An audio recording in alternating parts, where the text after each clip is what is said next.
Welcome back. What shall we say today that's uh, bold and reckless? The bold and the reckless. It sounds like one of those TV shows, daytime TV shows, the bold and the reckless. Why do I say that?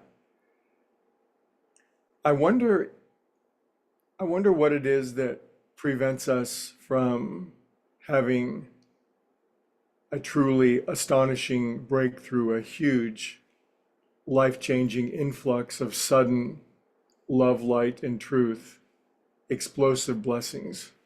I wonder if is it God? Is God deliberately delaying everything that we could use, every increase, every resource, every revelation? Is God doling it all out in a carefully limited period of time? Or is it us? Is it our own reticence? Is it our own inability or inertia to receive all the light and the love and the truth that we could? Now, simple understanding and common sense and spiritual insight seems to me to suggest that it wouldn't be God that would be delaying or would have some ulterior motive or would somehow um, feel some sort of satisfaction in delaying the well-being of his kids. That would seem to be a rather capricious overseer, sort of like a British nanny being um, strict with us and holding back on our blessings. So maybe it has something to do with us. And if it did have something to do with us, I wonder if it's simply a matter that we won't ask big enough or bold enough. There's something in our nature, especially us polite and agreeable people, that you just don't ask that big. It's rude, it's impertinent, it's inappropriate. And so we don't. We ask a little bit, we ask for tidbits, and God forbid we should ask for more than we deserve or more than what's appropriate for us. And God forbid anybody should find out that we ever asked like that, because if our siblings get word of it, they'll beat the crap out of us, right? So we better ask small. And even though our internal expectations are larger than the Milky Way galaxy, we're going to constrain and harness our asking so that we don't get in trouble. But what happens if our trouble is largely caused by our inability to ask as big as we could or as big as God wants us to?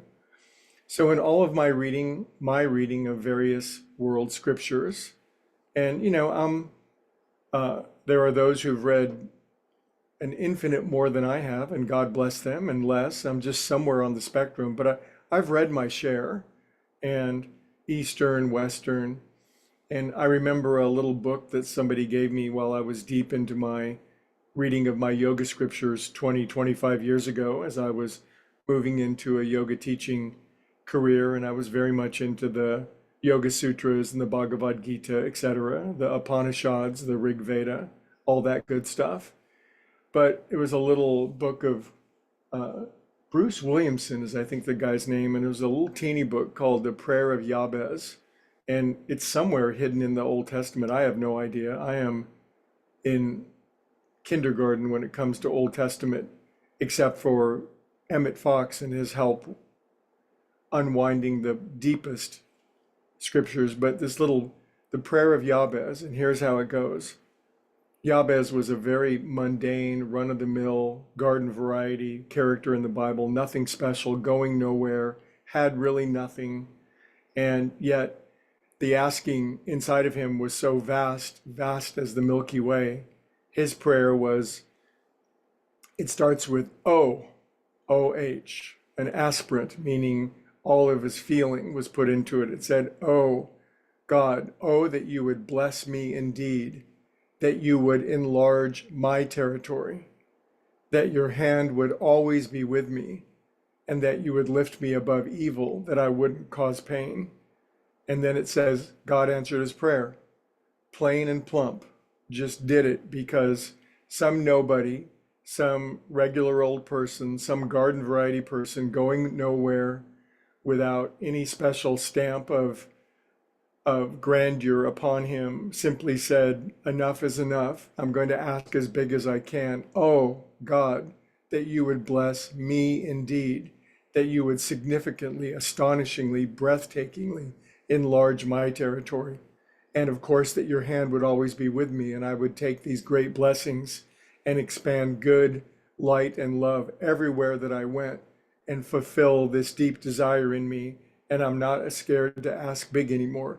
Now, of course, I'm parenthetically adding to the prayer, aren't I? But that's just because I exercise that from time to time when I'm feeling small and mundane and ridiculous and rudimentary and somewhat run of the mill and banal and not going anywhere. And, you know, those prayers. So, how big are you willing to ask? Maybe God is more than willing to pour out a blessing to you so large it would stun you and everyone around you for good if you would just ask big, if you would just get over this sibling rivalry and agreeableness, and I better not, and I'll get in big trouble. And if I ask too big, a lightning bolt's going to be shoved up my ass, and everyone will know. And how about just ask? How about just ask as big as you can with faith and love and trust and bold? Anyway, give it a go. I'll see you tomorrow.